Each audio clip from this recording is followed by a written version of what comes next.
खासतौर पे आज भारतीय जनता पार्टी के गुजरात प्रदेश के सभी कार्यकर्ता, नेतागण एवं मुख्यमंत्री जी स्वयं आज अलग अलग गांवों में जाके पूरा दिन गांवों के नागरिकों के साथ बिताया गया है।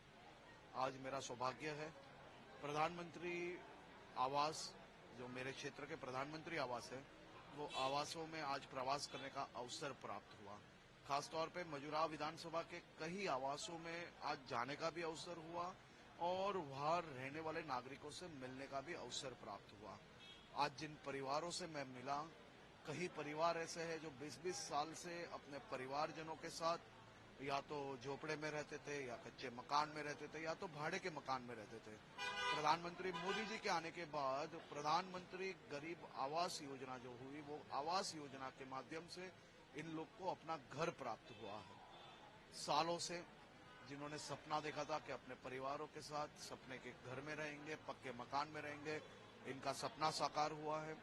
ये गरीबों से, ये मध्यम वर्ग के नागरिकों से और यही लाभार्थियों से जब मेरी बात हुई तो कई लाभार्थी ऐसे थे जिन्हें घर तो प्राप्त हुआ, साथ में प्रधानमंत्री आयुष्मान योजना के माध्यम से जो कार्ड प्राप्त हुआ था, उससे एक महिला की बेटी जो सप्ताह में 3 बार डायलिसिस करवाती थी।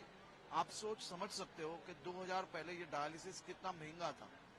जो घर के कोई भी व्यक्ति अगर इसमें पीड़ित हो तो वो घर की पूरी बचत ये डायलिसिस की ट्रीटमेंट में लग जाती थी। मोदी जी के आने के बाद प्रधानमंत्री श्री के आयुष्मान योजना के कार्ड के माध्यम से ये डायलिसिस तो फ्री में होने लगा, साथ ही में उनको आने जाने का 300 रुपया भाड़ा भी मिलने लगा।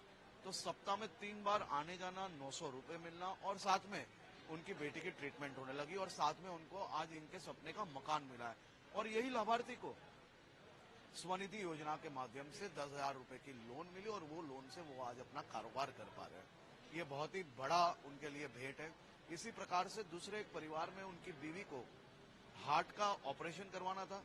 कई सालों से अपने दिव्यांग पिताजी के साथ भाड़े के मकान में रहते थे।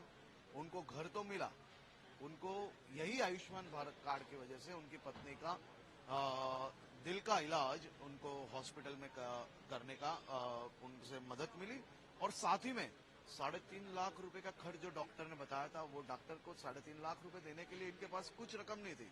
लेकिन मोदी जी का ये जादुई कार्ड, ये आयुष्मान भारत का कार्ड आज उनको उनकी पत्नी को बचाने के लिए बहुत ही उपयोगी हुआ। उनकी बेटी ने आज खास तौर पे मोदी जी को आभार माना है, उनको अभिनंदन दी है और खास तौर पे सरकार का भी आभार माना है कि इस प्रकार से गरीबों की, वंचितों की, मध्यम वर्ग की, महिलाओं की, युवाओं की, सबकी विशेष रूप से हर एक तबके के लोगों की विकास के लिए, उनकी सुरक्षा के लिए मोदी जी ने जो कदम उठाए वो अपने आप में लाजवाब है। चुनाव आयोग ने अभी एक आंकड़ा जारी किया, जिसमें सबसे ज्यादा युवा इस बार देश में रजिस्टर्ड हुए। लगभग 5.5 करोड़ युवा देश में आए। 2024 का इलेक्शन सामने है। हमेशा देश के प्रधानमंत्री युवाओं पे जोर देते हैं, क्या फायदा है? सबसे पहले तो मैं देश के ये सभी नवमतदाताओं को बहुत बहुत अभिनंदन देता हूँ। देश के विकास में उनको सहभागी, एक वोट देने से उनको सहभागी बनने का अवसर प्राप्त होगा। ये सभी नौजवान जानते हैं अच्छी तरह से। ये सभी नौजवान बहुत ही खुशकिस्मत हैं कि उनको पहला मत मोदी शासन दरमियान देने का अवसर प्राप्त होगा। ये पहला मत अपने आप में बहुत ही यादगार होता है।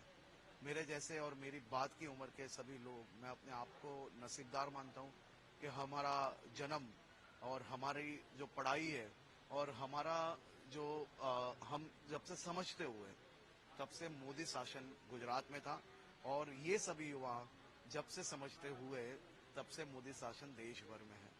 सभी युवाओं के लिए उनका भविष्य उज्जवल है।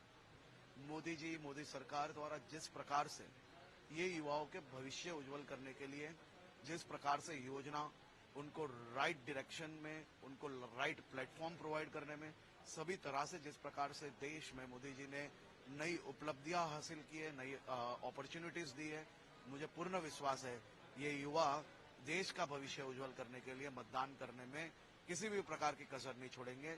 और यही युवा ये वक्त 2024 में नया इतिहास रचने के लिए तैयार है।